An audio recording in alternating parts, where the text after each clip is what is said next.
ناظرین، سوال جواب کے سیشن میں آپ کا خیر مقدم ہے۔ آج کا سوال ہے کہ فوم کے گدے کو پاک کرنے کا طریقہ بتائیں۔ اسی طرح صوفہ وغیرہ پر اگر بچہ پیشاب کر دے تو اسے کیسے پاک کریں، جبکہ صوفے کو اٹھانا اور برسات اور سردی کے موسم میں فوم کے گدے اور صوفے وغیرہ کو سکھانا بہت مشکل ہے۔ مکمل رہنمائی فرمائیں۔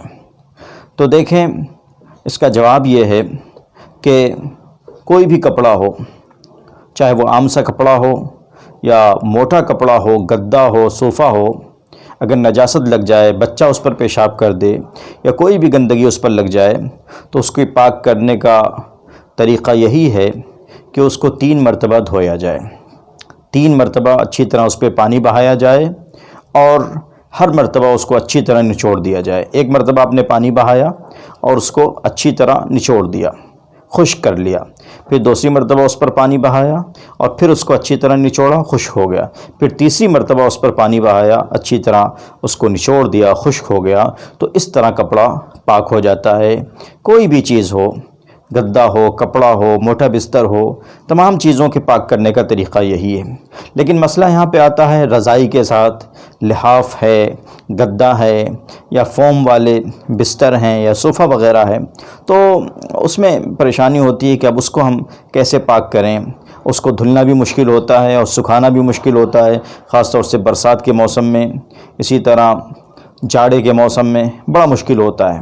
تو طریقہ تو وہی ہے پاک کرنے کا، گدے کو بھی اور فوم والے گدے کو تکیے وغیرہ پر نجاست لگ جائے یا صوفے وغیرہ پر نجاست لگ جائے، بچہ پیشاب کر دے، تو پاک کرنے کا طریقہ تو وہی ہے۔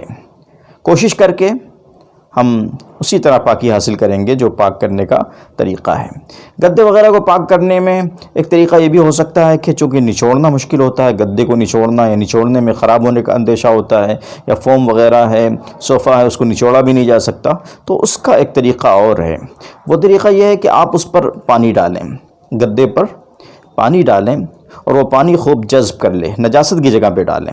پورے گدے کو دھلنا ضروری نہیں ہوتا، نجاست کی جگہ پہ آپ پانی ڈالیں اور وہ پانی جذب کر لے پوری طرح۔ اس کے بعد وہ پانی جذب کر کے نیچے سے ٹپک جائے۔ جب ٹپکنا بند ہو جائے، یہ ہوا ایک مرتبہ، پھر دوسری مرتبہ آپ پانی ڈالیں اسی طرح، اور وہ گدا پانی کو جذب کر لے اور جذب ہو کر وہ ٹپکنے لگے نیچے سے۔ یہ 2 مرتبہ ہوا، پھر تیسری مرتبہ اسی طرح آپ پانی ڈالیں، پانی کو جذب کر لے اچھی طرح گدا اور نیچے سے ٹپکنے لگے۔ اس طرح 3 مرتبہ آپ کسی بھی گدے کو دھل لیں، اس پہ پانی ڈالیں اور پانی جذب کر لے گدا اور نیچے سے ٹپکنے لگے، اس طرح پاکی حاصل ہو جاتی ہے۔ تو یہ کر لینا چاہیے۔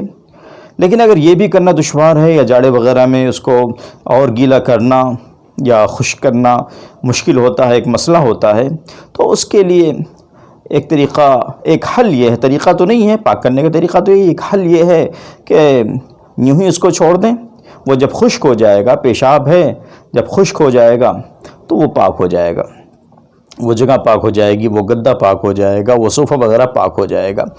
اب اس پہ آپ بیٹھ سکتے ہیں۔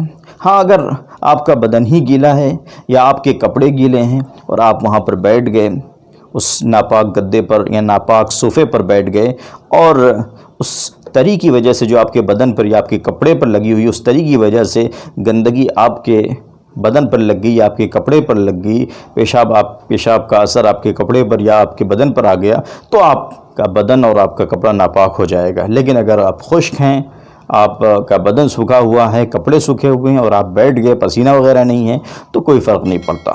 احتیاطاً یہ کریں کہ اس پر چادر وغیرہ ڈال دیں، موٹا بستر اس پر ڈال دیں، یا آپ جائے نماز بچھا کر اس پہ بیٹھ بھی سکتے ہیں، ذکر اذکار بھی کر سکتے ہیں، نماز بھی پڑھ سکتے ہیں۔